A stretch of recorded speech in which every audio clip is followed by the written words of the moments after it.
We're now going to talk about Hinduism, which is one of the largest religions on earth, practiced by over 1 billion people. And it's interesting for several reasons. First, it is considered to be one of the oldest religions that is still practiced. Some historians would place the origins of Hinduism at 5,000 years into the past. It has elements that may have been practiced in the Indus Valley civilization. You also have significant elements that come from the Vedic period. In fact, the Vedas, for which the Vedic period is named, really form the root of Hinduism as it is practiced today. And it is believed that the Vedas come from an Indo-Aryan people that many historians believe came from Central Asia and were related to many of the people who colonized Europe. Now, the other thing that is fascinating about Hinduism, and I really just referred to some of it, it is a combination of many cultures that really merged over thousands of years. And they merged around the Indian subcontinent. As you will see, there are many traditions, many cultures, many different ways that one can and many different ways that people do practice Hinduism. But there are also core beliefs that we want to get to the heart of in this video, and we'll discuss more in future videos. Now, what's also interesting is where the name Hinduism or Hindu comes from, a Hindu being someone who practices Hinduism. The name for what we now call the Indus River in Sanskrit was Sindhu. And Sindh is still a region in the Indian subcontinent. The version that the Persians said was Hindus, and this got converted to Indus in Latin.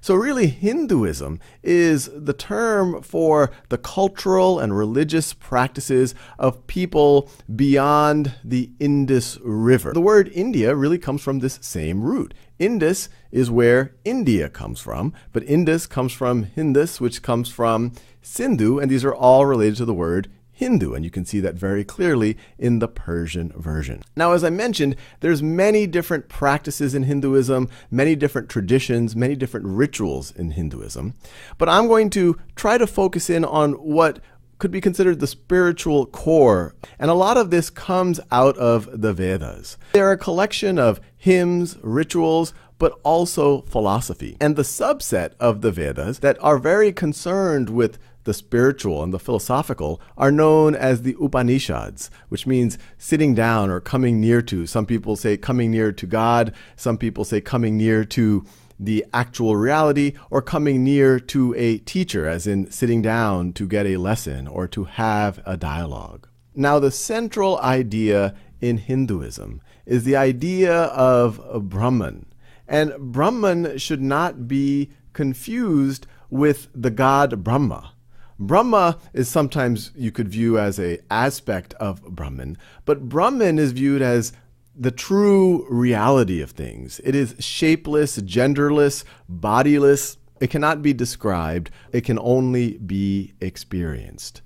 Now, according to Hindu belief, we are all part of Brahman.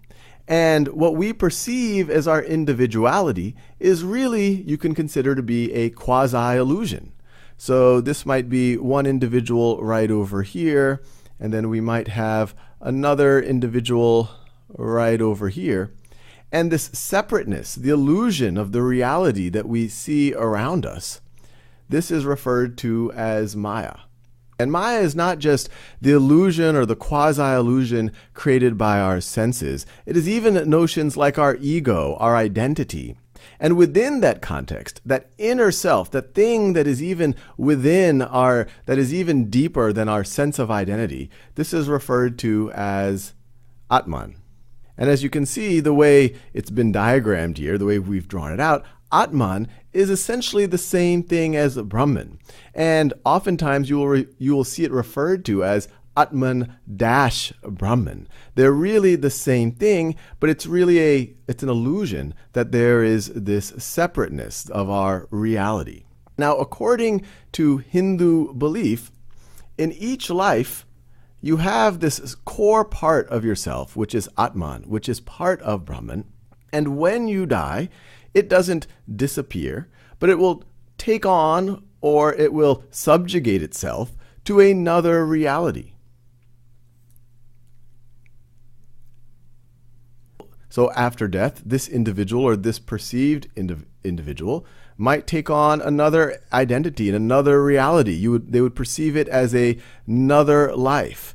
And this notion of one life after another, one reality after another, is sometimes referred to as transmigration of the soul, sometimes referred to as reincarnation, or this notion of samsara, which is this endless cycle of birth and rebirth that really comes from this notion of same flowing, this thing, this pattern that goes on and on and on.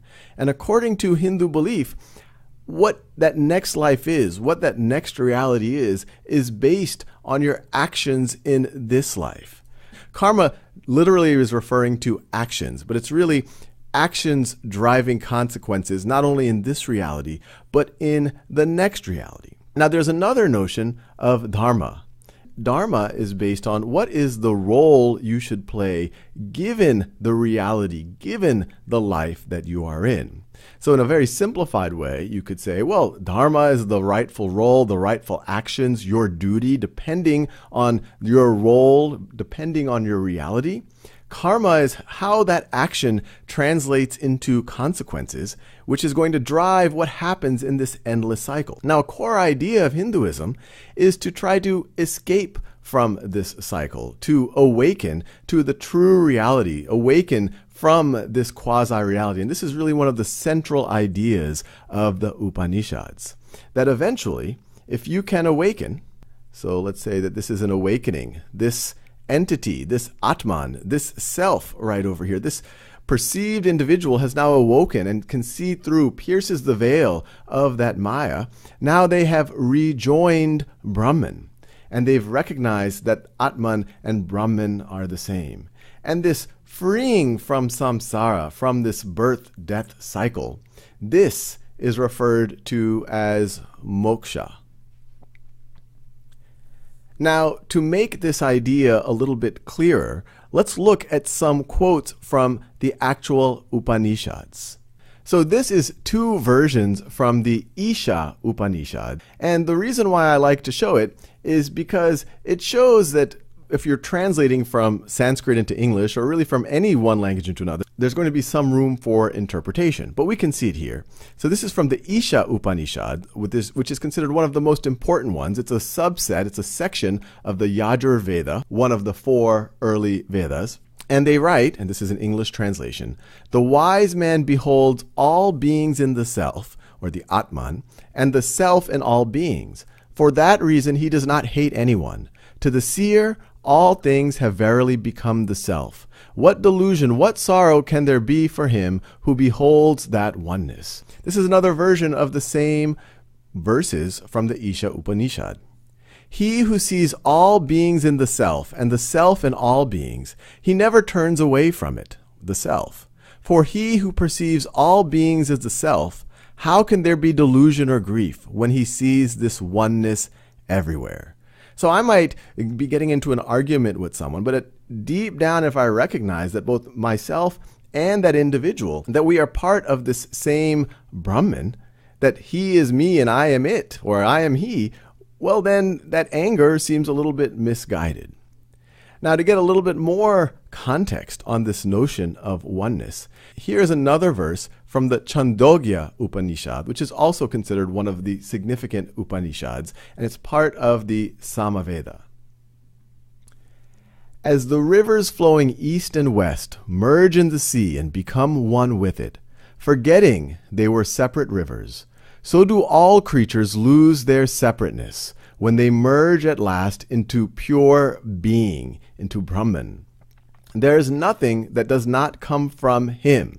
And the use of the word him is really an anthropomorphism of this notion that has really no gender or body or form.